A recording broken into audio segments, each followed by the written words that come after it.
numb hands again. It was bad. It really, really hurt. And I'm wondering to myself, when am I gonna work out? How about now? So I woke up this morning and Foxy here.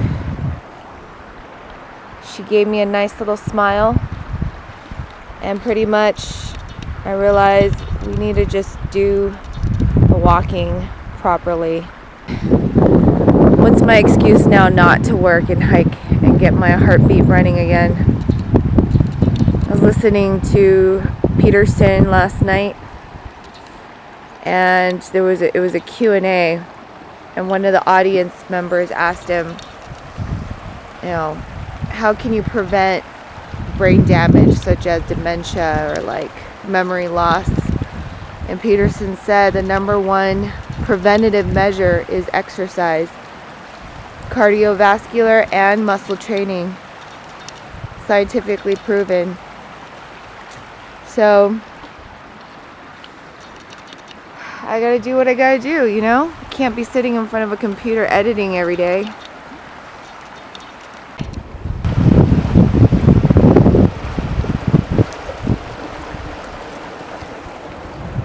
Good girl.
Ready to run?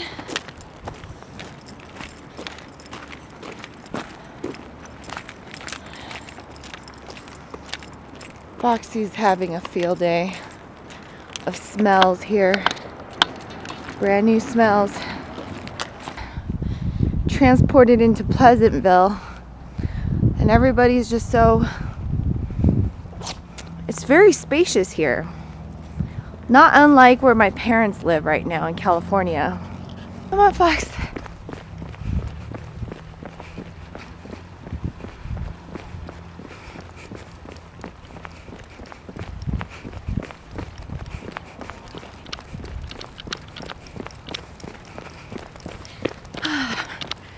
Gotta get my cardiovascular, get my heart rate up.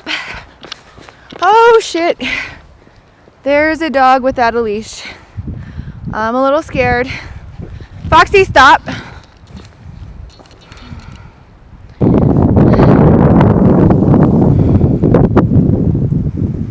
unleashed. I don't know them to be vicious. Plus, you're a pretty pap.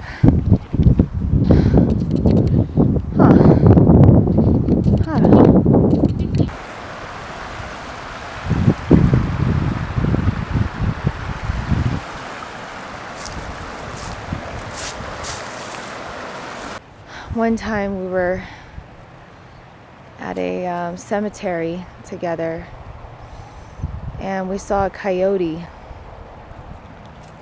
probably about a few yards from us, and the coyote was staring at a deer that was also even further away from us. We're kind of like in a triangle position. And I remember my first instinct is to warn the deer because the coyote kept staring at it, and it was in this crouching position, ready to pounce at any time. And as it started walking or sauntering, lurching towards the deer, Foxy started making this really weird noise. never heard it before. It's kind of like a painful cry, half screech, you know, just, I think it was just sheer terror and warning.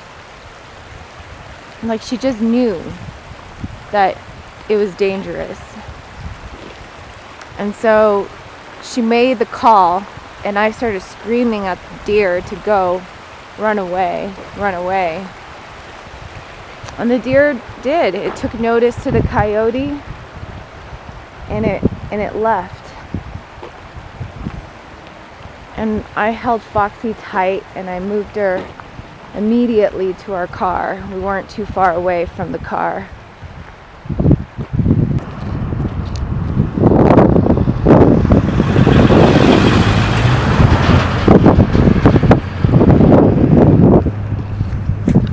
Stay on the other side. Go this way. Go to my left. You know, when I was dating a few guys, a lot of the guys, Foxy, stop. Go the other way. Inside. Inside, baby. To my left. Come on, this way. Right here. Good girl. So the guys would make sure that I stay away from the road, and they would stay closer to where the cars were. Those are the kind of guys I dated. I date good guys. Considerate. Very considerate guys. And if they weren't considerate, I wouldn't be dating them. And so that brings me to the question of, how am I as a person? As a girlfriend, as a human being, as a friend? Will I go out of my way to consider somebody else? At times, no, and at times, yes. And if they weren't considerate, I wouldn't be dating them. And so that brings me to the question of, how am I as a person? As a girlfriend, as a human being, as a friend?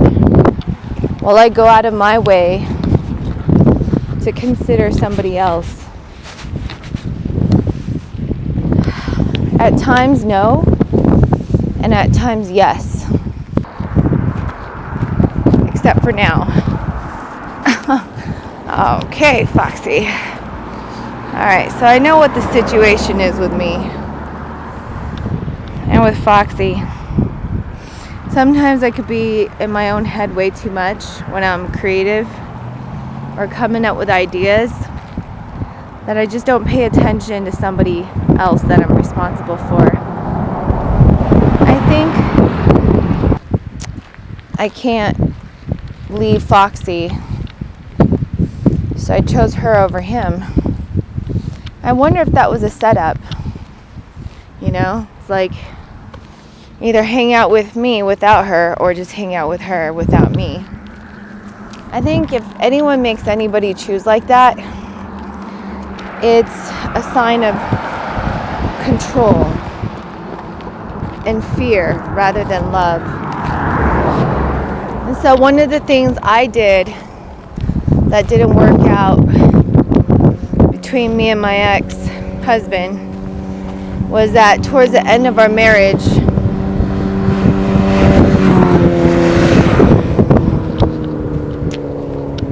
I made him choose. You know? It's like, either you find a job where I could see you more, or it's probably not going to work out. And to be quite frank, if I left teaching earlier to pursue journalism and we hardly saw each other, but we still have that love and mutual respect and friendship with each other, that would have been all right with me.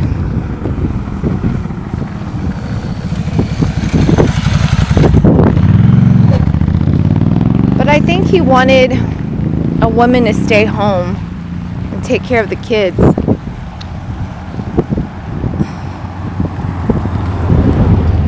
Rather than have her actually be gone for too long. Because a man likes to come home and have his or her spouse be there with preferably food ready. I mean, who wouldn't? I would love to, work a full day's job doing this, filming and telling stories and getting good pay for it, being able to provide my family with the money that I make doing the things I love doing, and then coming home and realizing food's all ready, and my spouse has prepared it. My goodness. And he's raising our kids. Wow. Like, that seriously would be so dreamy. So at the end of the day, I'm just very happy for him that he's able to find someone calm. I'm assuming. I actually have no idea who she is. Never cyber stalked her or looked her up or none of that shit ever. So I have no clue who this woman is, but if I had to use my imagination, she would be calm, considerate, and she would mind her kids and teach their kids values. And she would make sure that their kids are conscious to make a difference in the environment and people, to treat people with respect. People from all walks of life. It doesn't matter the socioeconomic status. And if they hurt their child, to understand what compassion and grace is. Towards the end of my teaching career, I really mastered the art of teaching. I realized that they were the best learners when you just give them a task and trust them to complete it themselves. And if they fail, it's okay. Just encourage them to do it again, to not focus on the times they made the mistake, but rather to focus on the times that they've made progress, and just keep focusing on the progress and the encouragement. And over time, they're going to start having a new listening of themselves, to be powerful, to be, to not take failure so hard or make it mean that they are X, Y, or Z.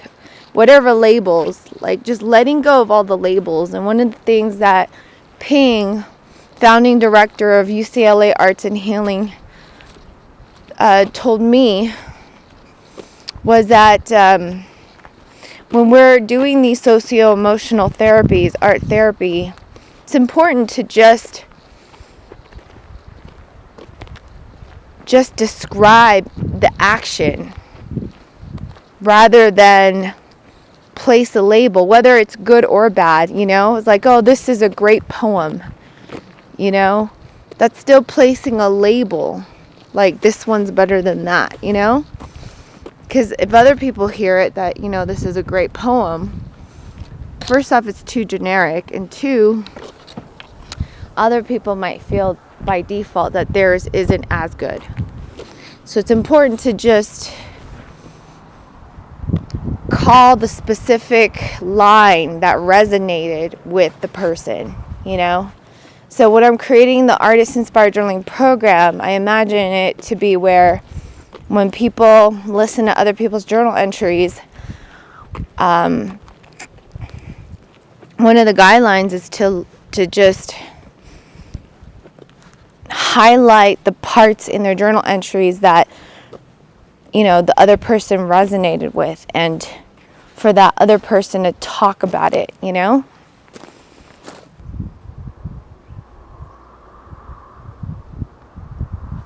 I think the argument between conservatism and democratic, parties is just too generic. So take, for example, Black Lives Matter. Black lives do matter. And that's why conservatives know that one of the biggest empowerment ways of empowering their lives is to not victimize them, you know. Or rather, you can acknowledge, and this is what the Democrats are good at. They're good at acknowledging the suffering, the hurt, the pain.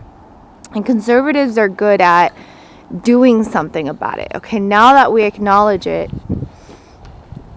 you know, empower yourself. Knowledge is power.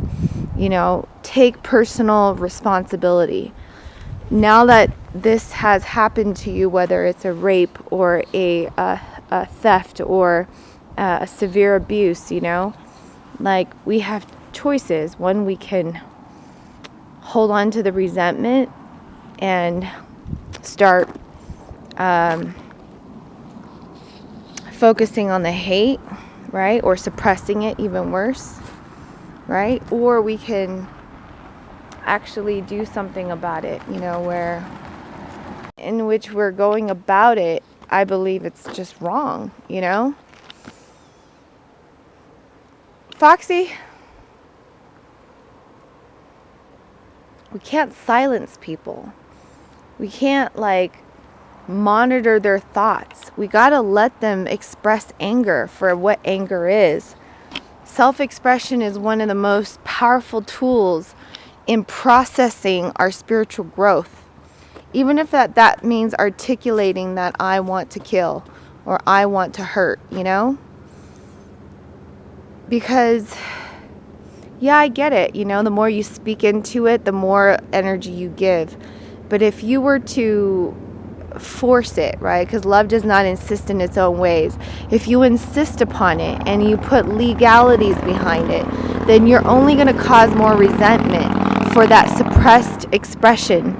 And expression needs to take place, because when there's been an injustice, anger will be felt. Sorry, I'm just doing a vlog with, yeah, that's my little doggy, and I'm filming right now, if you don't mind. I do like a vlog every day. It's kind of like a think out loud. How you doing? Good, you? Good, good. Nice day.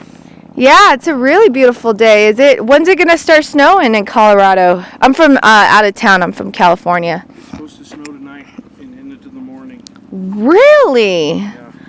I don't see it coming. Well, this is the way it works. It's so nice before it happens. Huh. We always call it the nice and calm before the storm. Wow. You get a day like this time of year, Uh-huh. next day's gonna shit on you. Wow. Hey, little woofo, what are you doing? Her name's Foxy. He looks like a foxy. Yeah, she does. I'm MJ. MJ, I'm Alan. Alan, nice to meet you. You too. So I'm doing a vlog every day about how people transform their pain into passion. Would you like to do a quick interview? Nope. Okay. I don't like interviews. Or just a conversation. How long have you been living here? Here. Well, I used to live down there Oh, okay. Like in Colorado? my whole life. Your whole life?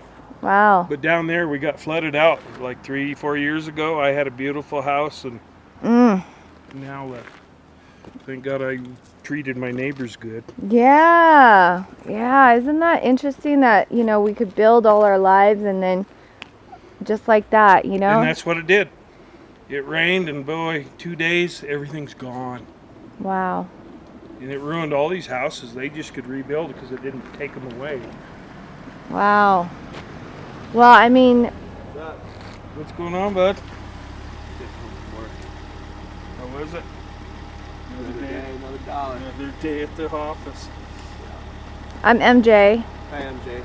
from California. I'm doing a vlog. What's that? I'm doing a vlog, Right like a on. video blog. Cool. Yeah, I just wanted to ask the Lion natives, like, you know, about loss and how we're able to become resilient afterwards. Well, I wasn't here. Oh, you weren't here when No. when the storm hit? No. Okay. But I've been resilient since then. Awesome. Yeah, this guy's the one to ask. Yeah. And that's Foxy right there. She Hi, doesn't know Foxy. any better when it comes to cars. Come here. I sheltered her all my life, he's so. a dog guy. everyone in the family's got a dog, so he Yeah. respects him. Yeah, I noticed there's a lot of dogs around here. They're great. They're Yeah. very protective too. Mine will probably be up in a couple minutes. When Oh, I know.